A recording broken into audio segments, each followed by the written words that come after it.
भारत का धर्म नहीं। कहते हैं कोई धर्म, कोई तीर्थ, कोई व्रत, कोई ऋषि, कोई मुनि, कहते हैं कि कुछ नहीं, ये कुछ नहीं कर सकते, इनके हाथ में कुछ भी नहीं है।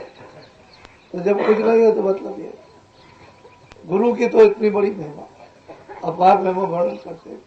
भाई ये कुछ नहीं, तीर्थ व्रत, जब तब संयम, ये ऋषि मुनि देवी देवता कुछ नहीं। बोलो जोगी जति तपी ब्रह्मचारी जनक सनक संन्यास। कहते हैं जोगी जति सती सन्यासी, कहते हैं ये भी कुछ नहीं है, गुरु के सामने कुछ है ही नहीं।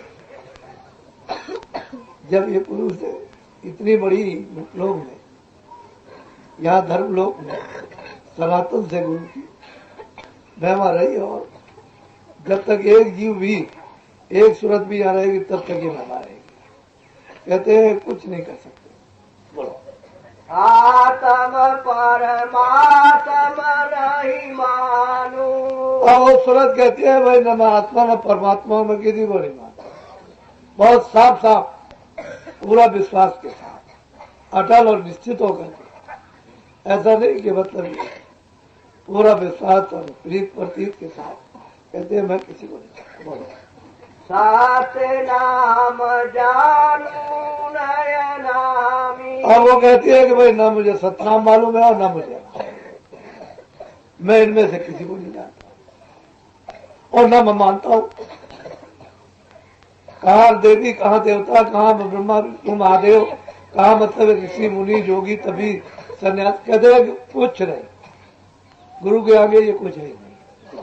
बोलो लिख लिख गिरंत सब करत और आप कहते हैं कि सारे ग्रंथों में सार लिखा है, लेकिन मानता कोई नहीं।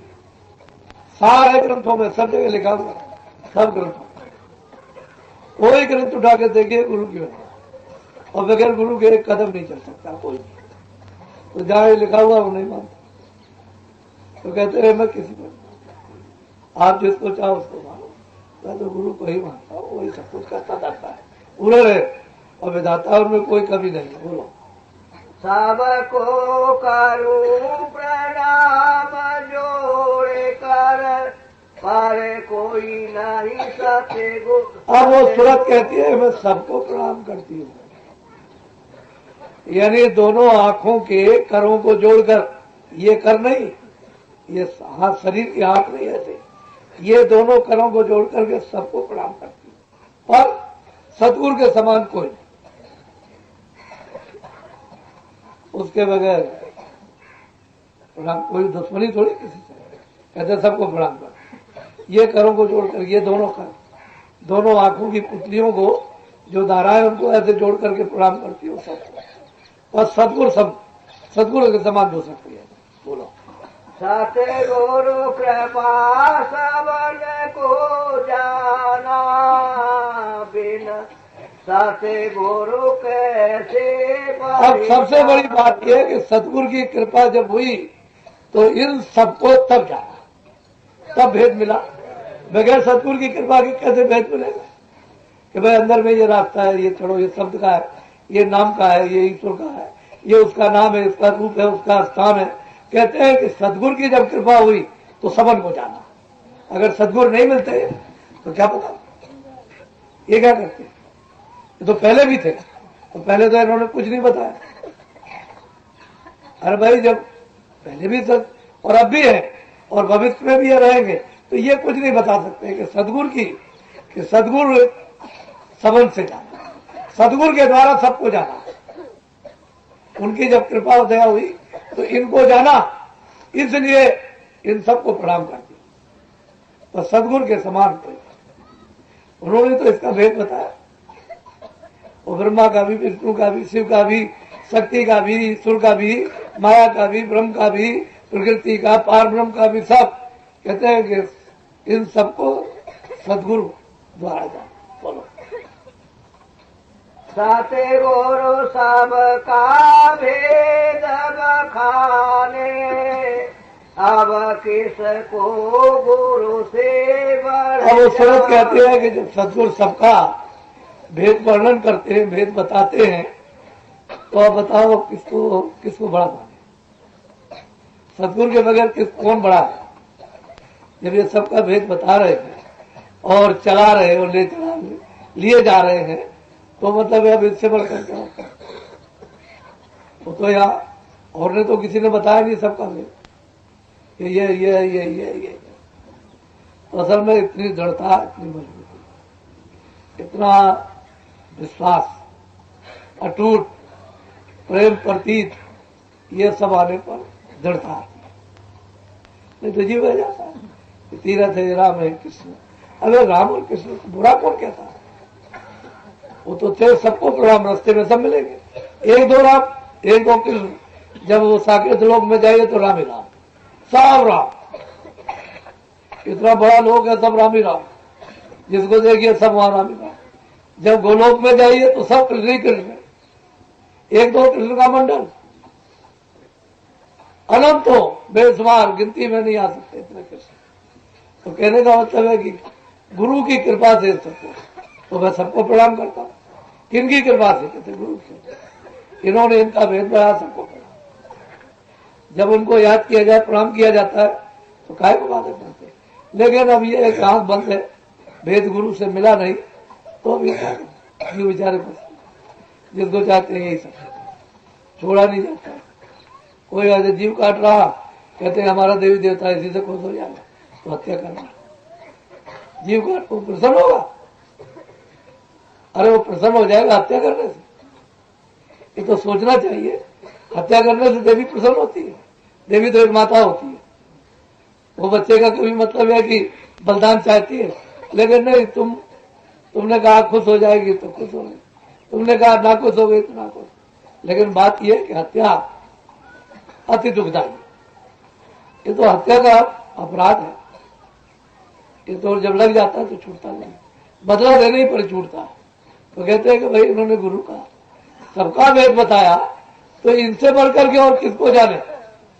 उन्होंने तो पहले बताया नहीं कि भाई चलो भाई अपना भी भेद बता दे, सबका बता दे, उनको तो मालूम नहीं। तो कहते हैं हम गुरु के बगैर किसी को नहीं। गुरु ने सबका पद दर्शाई, जैसे जैसे जिनकी गति। कहते हैं गुरु ने सबका पद दर्शाया, यानी किसी की कोई आलोचना, ये पद पर रहते, इस पद पर रहते, इस पद पर, इनका काम ये है, इनका काम ये है। ये मतलब ये है कि लिंग लोक में रहते हैं, ये सूक्ष्म लोक में रहते हैं, ये मतलब कारण लोक में, इसके कारण के परे रहते हैं। जो जितनी गति थी गुरु ने सब उसको दर्शाया, बताया, समझाया। ऐसा नहीं है कि जिसकी जो गति है उसको नहीं, जो ईश्वर की गति है, जो ब्रह्म की गति है, जो पार्वती की है, जो महाकाल, सब गुरु ने बताया जिसका जैसा। और फिर अपना भी भेद बताया, जहाँ के तुम रहने वाले हो, तुम्हारा कौन पिता है, वो सतपुरुष, तो उसको भी कहते हैं हम गुरु के बगैर उनको भी नहीं मानते, क्योंकि हमको तो पता ही नहीं, गुरु ने नहीं तो बताया, तब ये मालूम होगा कि पिता है। जब गुरु बताएंगे तभी तो मालूम होगा कि आराम है, ये सबके मालिक हैं। तो ऐसे कैसे? तो गुरु जिसकी जो गति थी सब गुरु ने बताया। बोलो। साथे साथे गुरु सबके करता, साथे गुरु ही सब के हरता। कहते गुरु ही सबके करता और हरता है। पापों का पुण्य का जो हरण करते हैं, जो विनाश करते हैं, गुरु है, दूसरा और कोई नहीं। इसलिए गुरु की महिमा यहाँ है। गुरु को हार मात का तो होता नहीं। जो ये समझ लिया जाए भाई गुरु को हार मात, वो तो मतलब है पोल है, वो तो अंदर में तो मतलब है प्रकाश।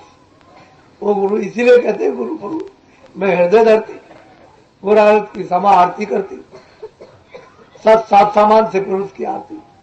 तो कहते हैं कि मैंने सबको प्रणाम किया, किसी को छोड़ा नहीं, सबको प्रणाम करती और गुरु के समान हो, क्योंकि ये सबका भेद बताएंगे।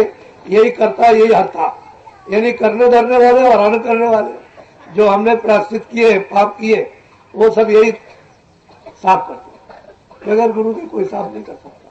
वहां तो कहते हैं काल रूप में दिन कर रहा सुबह शुभ कर्म बन जाता। वो क्यों साफ करेंगे? वो तो कर्मों का फल देते हैं। बोलो। याते सते गुरु का पद भारी, सते गुरु सम नहीं कोई। कहते हैं कि इससे सतगुरु का पद ऊंचा है, और सतगुरु के समान और कुछ और कोई है ही नहीं। और बात तो जो हकीकत है, जो सत्य है, और गुरु का स्थान तो है। इसलिए पहले लोग कोई भी काम करते थे, पहले गुरु की पूजा। अभी पहले गुरु की पूजा, और गुरु की पूजा में सबकी। जब गुरु की पूजा कर ली तो मतलब यह है कि जैसे समुद्र की पूजा कर ली तो नदियों की पूजा हो गई। अगर नदियों की पूजा करी है तो आपने समुद्र की पूजा नहीं की। सबकी पूजा करते रहिए, गुरु की नहीं की तो कुछ नहीं किया। और गुरु की कर लिया तो सबकी पूजा। इन सबकी पूजा में गुरु की पूजा, ये सब पूजाएं गुरु की पूजा में मिली। गुरु कहते हैं अथाह अपार। अब हम लोग इसको जानते हैं कि वो भौतिकवादी हो गए, इंद्रियों के चंचलवादी, उसी का नाम भौतिकवादी। जो मन उनका उड़ता हो, बुद्धि चित्त इधर उधर चिंतन करते हो, भागते हो, ये भौतिकवाद है। और अध्यात्मवाद में तो सब उल्टा होता है, चित्त का भी, मन का भी, बुद्धि का भी। वहां भौतिक, जहां पर भौतिकवाद खत्म हो जाता है वहां से अध्यात्मवाद शुरू होता है। तो ये लोग क्या जाने, भौतिकवाद के लोग तो चंचलवाद है, और वो साधना बिल्कुल अलग उल्टी है। अब ये इधर में अंधी साधना, अंधा भौतिकवाद, और वो अज्ञान का। तो उलट के साधना की जाए तो कुछ है, लेकिन यह है कि इसमें से कौन निकालेगा? गुरु निकालेंगे। कौन उजाले में ले जाएगा? गुरु ले जाएंगे। इसलिए गुरु का स्थान सब। जब जीव शरण गुरु की आवे, कर्म धर्म और भार मन। कहते हैं कि जब जीव गुरु की शरण में निकट में आते हैं और सत्संग सुनते हैं तो धीरे धीरे कर्म और धर्म और भरम सबसे बड़ी चीज है, तो धीरे धीरे जाता है। धीरे धीरे धीरे धीरे धीरे धीरे चले, लेकिन वो कब? गुरु के सत्संग। जैसे जैसे सत्संग के वचन पिएगा, सुनता समझता जाएगा, बुद्धि में विवेक आता जाएगा। अब वो पहचान बताते हैं कि ताते पहले, सबसे पहले गुरु को खोजो, तलाश करो, और जो शब्द बताए उस गुरु के पास वो भेद ले लो। कहते गुरु की खोज करो, तलाश करो। शब्द वेदी गुरु चाहिए, नाम की कमाई वाला। बगैर उसके कलयुग में उद्धार नहीं होगा, जीव गति नहीं होगी, जीव यहां से निकलेगा। गुरु को खोजो और शब्द वेदी को, जो नाम की कमाई करता हो, जो जानता हो, वो जब बताएगा तभी कुछ होगा। नहीं हर तरह से बताया। बोलो। अस गुरु सम कोई और न जाना, गुरु मिले फिर। कहते हैं कि भाई जब ऐसा गुरु मिल गया तो उसके बगैर और कुछ नहीं। और गुरु मिल गया फिर कहाँ कमाना? कहते हैं जब गुरु मिल जाए तो क्या करना है कि जो वो कहे उसकी कमाई करना। ये नहीं है कि गुरु मिल गए अब क्या कमाई करना। तो गुरु मिल गए तो तुमने तो बड़ा उल्टा अर्थ समझ लिया। गुरु जब मिल जाए नाम वेदी और वो कहे कि ये नाम की कमाई करो तो कहा कमाना। वो कह रहा है कि इस नाम की कमाई करो, इस शब्द की कमाई करो, या अभ्यास करो, ये भजन करो, ये ध्यान करो, तो करो। और अर्थ क्या लगा लेते हैं कि गुरु मिल गया अब क्या करना, अब कोई कमाई नहीं, अब कोई भजन ध्यान नहीं, क्योंकि गुरु मिल गए। तो सस्ता अपना मन जो है सस्ती चीज खोज लेता है कि हमको तो गुरु मिल गया, हमको कोई भजन नहीं करना। बस हो गया, उल्टा हो गया।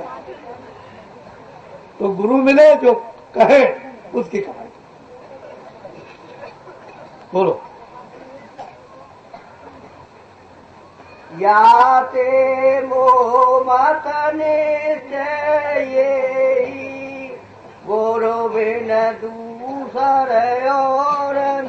कहते हैं मेरे मत में, मेरे विचार में, मेरे उस लक्ष्य में यह है, गुरु के बगैर दूसरा कोई है और बगैर